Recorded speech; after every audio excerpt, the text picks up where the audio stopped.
الحمد لوليه والصلاة والسلام على نبيه وآله وصحبه وبارك وسلم. قال الله تعالى: وتبارك في القرآن المجيد والفرقان الحميد في شان حبيبه مخبرا وآمرا إن الله وملائكته يصلون على النبي يا أيها الذين آمنوا صلوا عليه وسلموا تسليما. اللهم صل على سيدنا ومولانا محمد معدن الجود والكرم صلاة وسلاما عليك يا سيدي يا رسول اللہ. حمد و صلاة کے بعد معزز محتشم سامعین حاضرین، السلام علیکم ورحمۃ اللہ وبرکاتہ. میرے سے قبل آپ کے شہر کے معروف عالم دین مولانا چشتی صاحب زیدہ مجدہ بڑا ہی خوبصورت خطاب کر رہے تھے. میرے آنے کی وجہ سے انہوں نے مختصر کیا، اللہ ان کو جزائے خیر عطا فرمائے. جیسا کہ آپ سب کے علم میں ہے کہ آج کی منعقدہ تقریب عرس ہے. قبلہ شاہ صاحب رحمۃ اللہ تعالی علیہ کی یاد میں ہر سال یہاں جمع ہوا جاتا ہے اور عقیدتوں کا خراج ان کے حضور پیش کیا جاتا ہے. سو آج بھی ہم حاضر خدمت ہیں. ایک زمانہ میں کثرت کے ساتھ تسلسل کے ساتھ آتا رہا. جی بالکل. تو پھر مصروفیات اتنی زیادہ ہو گئیں کہ حاضر نہ ہو سکا. تو اس مرتبہ ہمارے یاور بھائی نے اتنا زیادہ مجھے زور دیا. آج میں بخار میں مبتلا تھا لیکن وعدے کی تکمیل کے لیے حاضر ہوا. اللہ ان کو اور شاہ صاحب کی اولاد کو اور اس خاندان کے تمام افراد کو اور آپ جتنے لوگ تشریف لائے سب کو برکتیں عطا فرمائیں. اور آج موسم میلاد کا بھی ہے اور حضور کی محبت کا عنوان ابھی آپ حضرت سے سن رہے تھے. اصل محبت کے بغیر زندگی میں لطف ہی نہیں ہے.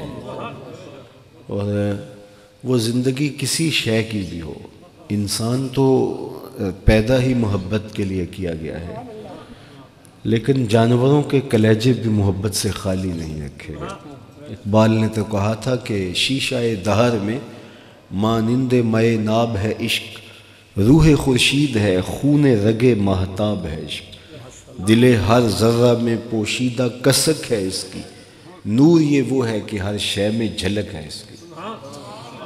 تو محبت ہی حسن ہے، محبت ہی جمال ہے. محبت کے بغیر زندگی ہی نہیں ہے. ایک سزا ہے جو کوئی شخص کاٹتا ہے. تو اب ہم جب پیدا کیے گئے ہیں ہمارے خمیر میں محبت گوندی گئی ہے.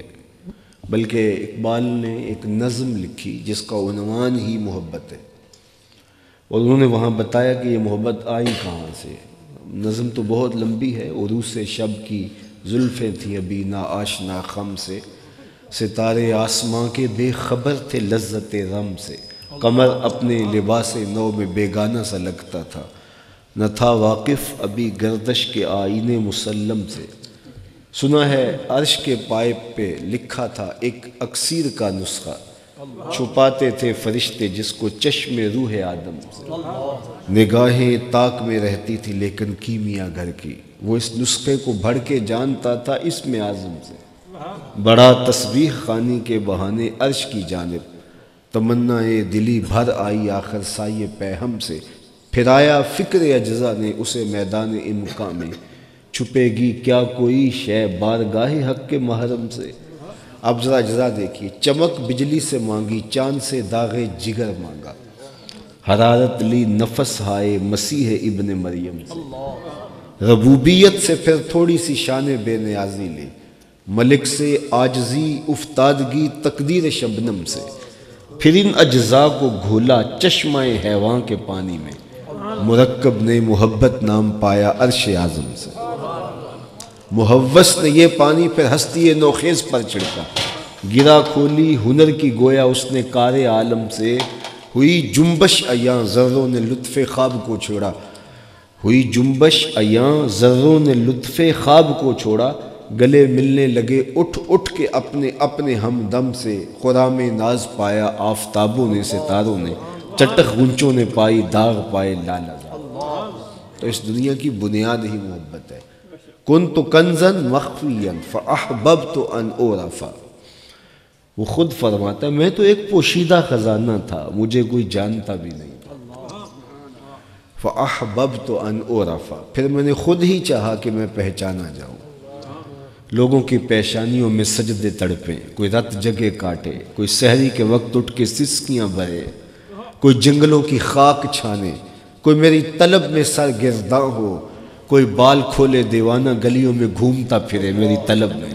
فاحببت ان اعرف، میں نے چاہا کہ میں پہچانا جاؤں۔ وہ کیا کسی نے کہا نا کہ عشق کا ذوق نظارہ مفت میں بدنام ہے، عشق کا ذوق نظارہ مفت میں بدنام ہے، حسن خود بے تاب ہے جلوہ دکھانے کے لیے۔ جب کہیں حسن ہوتا ہے تو وہ خود بے تاب ہوتا ہے کہ اب میں یہ جلوہ دیکھاؤں۔ وہ شاعر نظم لکھ لے، غزل لکھ لے تو لوگوں کے پیچھے بھاگتا پھرتا کہ یہ میرا جمال دیکھ لو، یہ میرا حسن دیکھ لو۔ کوئی مصور تصویر تراش لے تو وہ خود لوگوں کو بتاتا ہے کہ جناب یہ میرا فن پارہ ہے، ذرا اس کو آ کے دیکھ لیجئے گا۔ خطیب اچھا ہو تو وہ چاہتا ہے کہ لوگ جمع ہوں اور میں خطابت کے جوہر دکھاؤں۔ تو جہاں حسن ہوگا وہ حسن صوت ہوگا، وہ حسن بیان ہوگا، وہ حسن فن ہوگا، وہ جمال ہوگا، وہ خوبصورتی ہوگی، وہ آواز کا جادو ہوگا۔ جہاں بھی حسن ہوگا وہ خود بے تاب ہوگا کہ مجھے کوئی دیکھے، کیونکہ حسن کی قدر ہی آنکھ سے ہے، دیکھنے والے سے ہے۔ تو کہا کہ فاحببت ان اعرف، میں نے خود چاہا کہ میں پہچانا جاؤں۔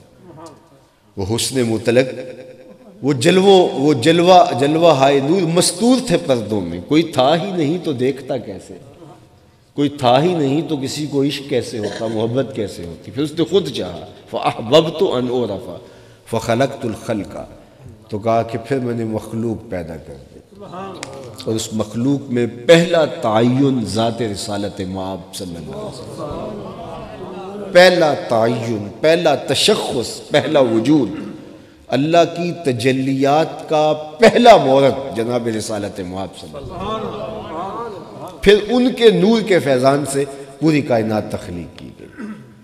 تو کائنات کا مقصود ذات رسالت مآب صلی اللہ علیہ وسلم، محبت کا مرکز ذات رسالت مآب صلی اللہ علیہ وسلم۔ اللہ کے جلووں کا عکس اگر دیکھنا ہے تو وہ جمال رسالت مآب صلی اللہ علیہ وسلم۔ تو محبت کے دم سے ہی دنیا میں حسن ہے، محبت کے دم سے ہی دنیا میں جمال ہے۔ تو میں اور آپ محبت کے لیے ہیں۔ اچھا، کسی سے ہم محبت کیوں کرتے ہیں؟ آخر کوئی داعیہ تو ہوگا نا، کسی سے محبت کیوں کی جاتی ہے؟ تو عمومی طور پہ کسی سے محبت اس لیے کی جاتی ہے کہ اس کا کوئی ہمارے کندھوں پہ احسان ہوتا ہے، ہم اس احسان کے بوجھ تلے دبے ہوتے ہیں تو اس سے پیار کرتے ہیں۔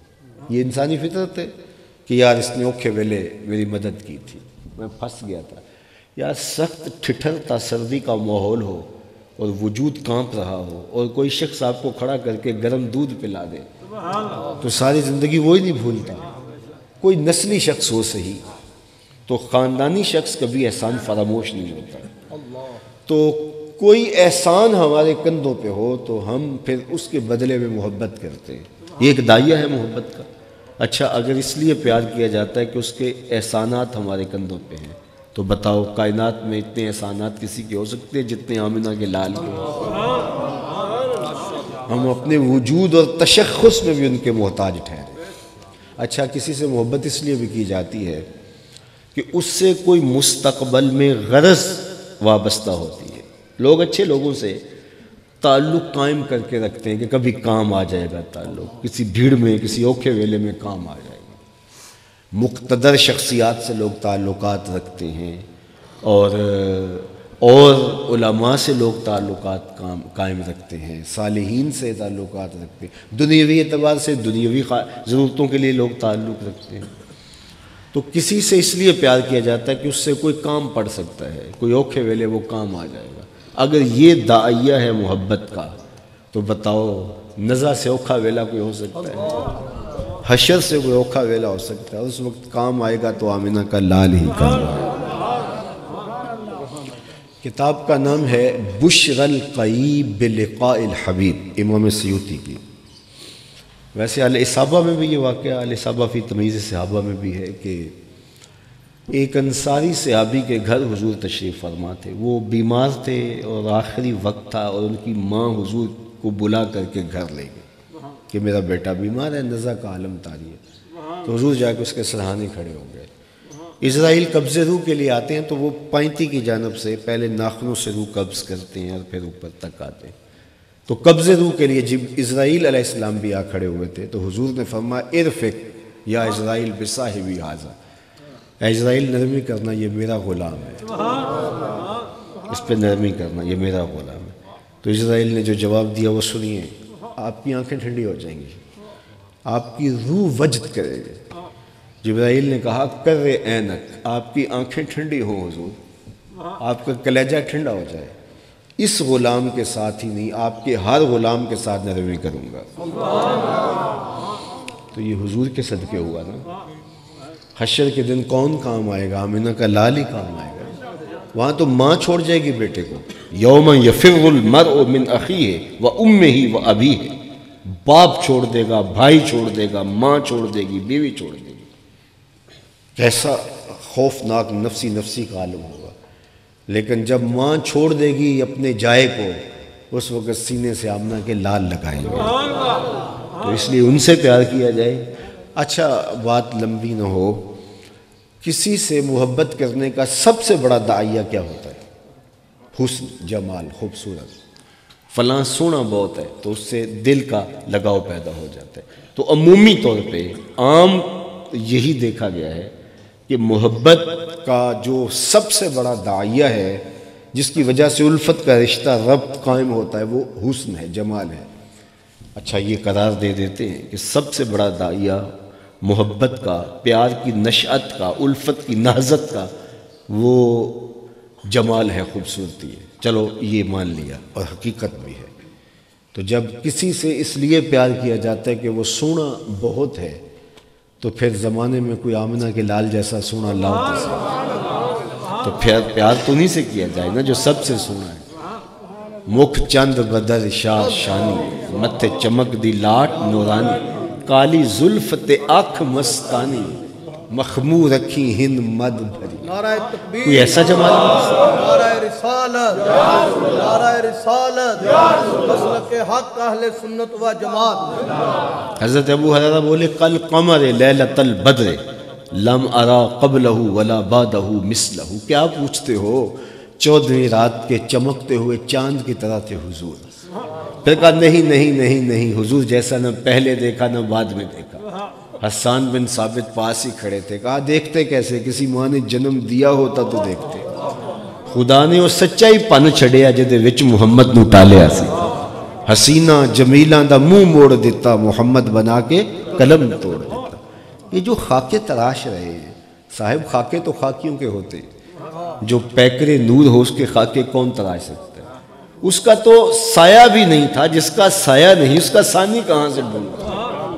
شیخ احمد بولے مثل او در عالم امکان متصور نیست، حضور کی مثل بزم عالم میں ممکن ہی نہیں۔ اور اقبال بولے رخ مصطفیٰ ہے وہ آئینہ، کہ اب اس سا دوسرا آئینہ نہ کسی کی بزم خیال میں نہ دکان آئینہ ساز میں، تصور بھی نہیں کیا جا سکتا، گمان بھی نہیں ہو سکتا۔ وہ جمال، وہ خوبصورتی، وہ حسن، اور وہ کیا رنگ دی اللہ نے اپنے محبوب علیہ السلام کو۔ حضور کے ایک صحابی ہیں جن کا نام ہے حضرت ابو طفیل رضی اللہ تعالیٰ، سب سے آخر میں انہوں نے انتقال کیا۔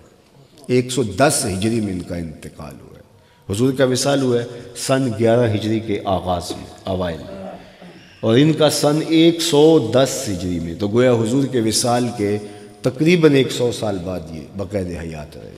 سب سے آخر میں انہی کا انتقال ہوا تھا۔ حج کا موسم تھا، ہجوم عاشقاں تھا، اور یہ ایک اونچے ٹیلے پہ کھڑے ہو گئے اور لوگوں سے مخاطبت کرتے ہوئے کہا لوگوں اس وقت روئے زمین پہ میرے علاوہ کوئی نہیں جس نے حضور کو دیکھا ہو، آؤ مجھ سے حضور کی باتیں پوچھو۔ ناز ہے نا کہ میری آنکھوں نے حضور کو دیکھا۔ میرے فارسی کے استاد تھے سر محمد علی حاشر، اللہ ان کی قبر پہ کروڑوں رحمتیں نازل۔ وہ بالکل عمر کے آخری حصے میں تھے اور میں 8ویں کلاس میں تھا، تو ان سے شغف اور محبت کا ربط قائم ہوا۔ تو میں نے علم عروض محیط الدائرہ یہ انہی سے پڑھا، اور قوافی اور یہ جتنا بھی یہ علم ہے سب میں نے ان سے لیا، ان سے بہت کچھ سیکھنے کو ملا۔ تو استاد محترم چونکہ بہت بوڑھے تھے، تو جب میں جاتا تو وہ اپنے پرانے زمانے کی باتیں بھی سناتے، تو کہتے کہ میں ناز کرتے کہ میں نے اقبال کی مجلسوں میں وقت گزارا ہے۔ اور مولانا ظفر علی خان کا اخبار نکل تھا زمیندار اس زمانے میں، تو استاد محترم کمال درجے کے کاتب بھی تھے، تو انہوں نے ایک زمانے میں ان کے ساتھ وقت گزارا، تو اخبار کی شاہ سرخیاں وہ لکھتے تھے۔ وہ یہ کمپیوٹر کا زمانہ تو نہیں تھا، تو ہاتھ سے لکھا جاتا تھا، تو وہ بڑے ناز سے کہتے کہ میں مولانا ظفر علی خان کی بہت صحبت پائی ہے۔ یار جس نے داغ دہلوی کو دیکھا ہو، جس نے اقبال کی مجلسوں میں بیٹھ کر کے وقت گزارا ہو، جو مولانا ظفر علی خان کی صحبت میں رہا ہو، وہ تو ناز کرے، اور جس کی آنکھوں نے جمال محمد عربی دیکھا وہ اپنے مقدر پہ ناز کیوں نہ کرے۔ تو حضرت ابو طفیل نے کہا لوگوں آؤ اس وقت ہوئے زمین پہ میرے علاوہ کوئی نہیں جس نے حضور کو دیکھا ہو۔ اللہ اکبر۔ تو لوگ جمع ہو گئے، ہجوم بن گیا کہ یہ وہ شخص ہے جس نے حضور کو دیکھا ہے۔ تو آپ نے حج اور عمرے کی سعادت پائی ہو، تو مجھے پہلی ملاقات بادل صاحب کی حرم کے صحن میں ہوئی تھی۔ جی درمیان تو اس وقت سے لے کر آج تک ان سے شناسائی ہے۔ تو حج کے موسم میں یا عمرے کے موسم میں جب کوئی عالمانہ وضع قطع کا شخص مل جائے تو ہر بندہ اسے حج کے مسائل پوچھتا ہے، عمرے کے مسائل پوچھتا ہے، چونکہ یہ ایسی عبادت ہے جو سال میں اکثر لوگ پہلی بار کر رہے ہوتے ہیں۔ ہر سال عید کا طریقہ بتانا ہی پڑتا ہے نا، کیونکہ سالانہ عبادت ہے، اور یہ تو زندگی میں اکثر لوگوں کی پہلی اور آخری عبادت ہوتی ہے، تو اس لیے لوگ حج کے موسم پہ حج کے مسائل پوچھتے دکھائی دیتے ہیں۔ حضرت ابو طفیل رضی اللہ تعالیٰ عنہ سے لوگوں نے کہا کہ میں نے کہا کہ حج کے موقع پہ جب کوئی بندہ ملتا ہے تو لوگ اسے حج کا ہی طریقہ، کوئی مسئلہ، کوئی مسائل ہو گئے ہوتے ہیں تو پوچھتے ہیں۔ موقع ملا ہے کہ ایک عالم دین مل گیا ہے، اب ایک شخص ملا جس نے حضور کو دیکھا تو لوگوں نے حج کے مسائل پوچھے ہوں گے نا، لیکن تاریخ کا جواب نفی میں ہے، کسی نے حج کا کوئی مسئلہ نہیں پوچھا۔ صاحب نے کہا صف لنا رسول اللہ صلی اللہ علیہ وسلم، آپ نے حضور کو دیکھا ہے، بتاؤ حضور کا حلیہ کیسا تھا؟ تو انہوں نے 3 لفظوں میں حضور کا حلیہ بیان کیا، صرف 3 لفظوں میں۔ وہ لفظ سنیے اور روح کو تازگی دیجیے اور یاد کر لیجیے۔ کان رسول اللہ صلی اللہ علیہ وآلہ وسلم ابیض ملیحن مقصد، ایک تو چٹے گورے رنگ کے تھے حضور، دوسری بات ملیحن، حضور کا حسن نمکین تھا، اور تیسرا کہا مقصدہ، حضور ہر معاملے میں توازن رکھتے تھے، یعنی ہر معاملے، لیس بالطویل الممغط ولا بالکثیر المتردد، نہ قد لمبا نہ قد چھوٹا، درمیانی قدوں کا، ربعۃ من القوم، حضور علیہ السلام کا قد درمیانی قد و کامن سے تھوڑا سا اٹھتا ہوا تھا، لیکن یہ بات ذہن میں رکھیے کہ لمبے لمبے قد کے لوگ حضور کی مجلس میں موجود ہوا کرتے تھے۔ حضرت عباس رضی اللہ تعالیٰ عنہ کا قد بہت لمبا تھا، حضرت عمر رضی اللہ تعالیٰ عنہ کا قد لمبا، اور بھی سے ابھی تھے۔ حضور کی شان یہ تھی اذا جامع القوم غامرہم، قد حضور کا درمیانہ تھا، متوازن تھا، لیکن جب لوگوں میں حضور تشریف لے جاتے حضور کے کندھے لوگوں کے سروں سے اونچے دکھائی دیتے۔ یہ اللہ نے اپنے محبوب کو شان دی تھی۔ اسی طرح سوا الصدر والبطن، پیٹ اور سینہ حضور کا برابر تھے، سینہ اٹھا ہوا ہو پیٹ چپکا ہوا ہو تو حسن نہیں ہوتا، اور سینہ جو ہے وہ پیچھے رہ جائے اور پیٹ آگے تشریف لے جائے تو پھر بھی جمال قائم نہیں رہتا۔ خوبصورتی کیا ہے کہ سوا الصدر والبطن، سینہ اور پیٹ برابر ہو، اور یہ اللہ کے محبوب کے حسن کا توازن تھا۔ اللہ اکبر۔ اور حسن نمکین، ایک ہوتا ہے میٹھا حسن، دیکھو تو تڑپ جاؤ، اور ایک ہوتا ہے نمکین حسن، دیکھو تو دیکھتے رہ جاؤ۔ حضور نے خود فرمایا انا املہ و اخی یوسف اسبہ، میں نمکین حسن والا ہوں، میرے بھائی یوسف کا حسن میٹھا تھا۔ وہاں زنان مصر کی انگلیاں کٹ گئیں، اور یہاں ماجرا کیا ہے؟ سر کٹاتے ہیں تیرے نام پہ مردان۔ اللہ اکبر، یہ حسن ملاحت کی شان ہے۔ اور میرے امام بھی بولے حسن پھیکے ہیں جب تک نہ مذکور ہو، ہے نمکین حسن والا ہمارا نبی، وہ ملیح دلارا ہمارا، ان املہ میرا حسن نمکین۔ اور پہلی چیز کہ ابیض، حضور کا رنگ گورا تھا، بالکل چونے کی طرح سفید نہیں تھا، بلکہ سفیدی کے اندر سرخی کی آمیزش تھی، اور یہ حضور کی رنگت کا جمال تھا۔ اللہ اکبر، اظہر اللون، حضور کا رنگ چمکدار تھا۔ معبد وہ ایک بدوی خاتون تھی جس نے حضور کو دیکھا راستے میں، اور آقا وہاں رکے سفر ہجرت میں، اس کو کہا کہ ہمیں دودھ چاہیے، ضرورت ہے، بھوک لگی ہے۔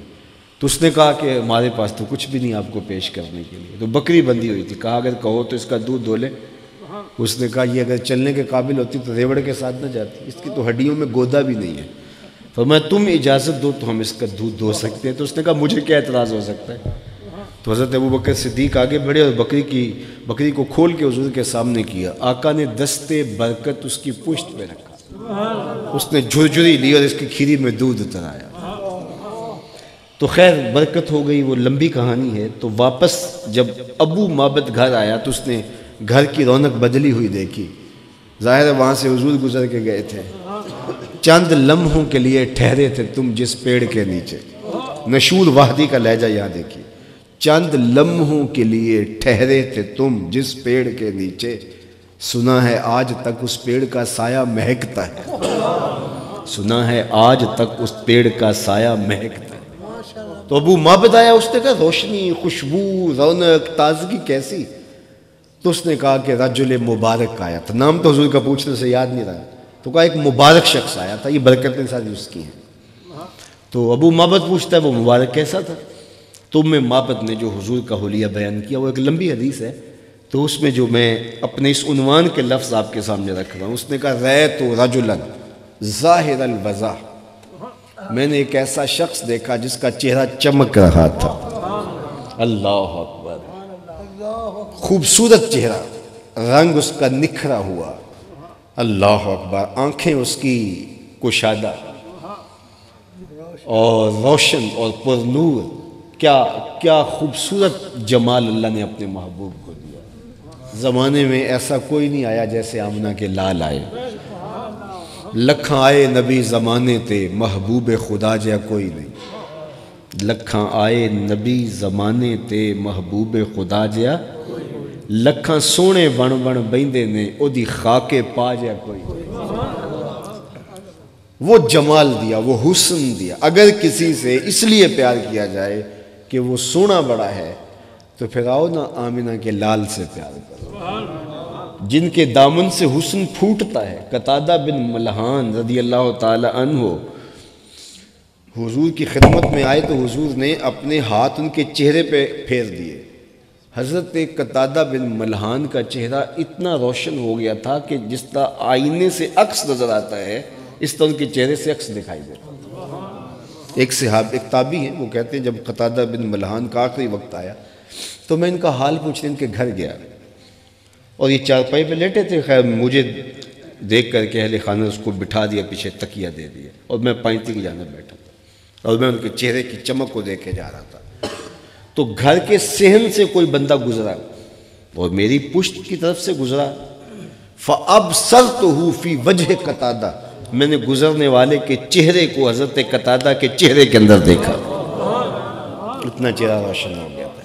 اسی لیے میرے امام جھولی پھیلا کے کہتے ہیں چمک تجھ سے پاتے ہیں سب پانے والے، میرا دل بھی چمکا دے چمکا۔ اللہ ہم سب کے دل کو حضور کی محبتوں سے روشن کرے، حضور کے فیضان سے مالا مال کرے۔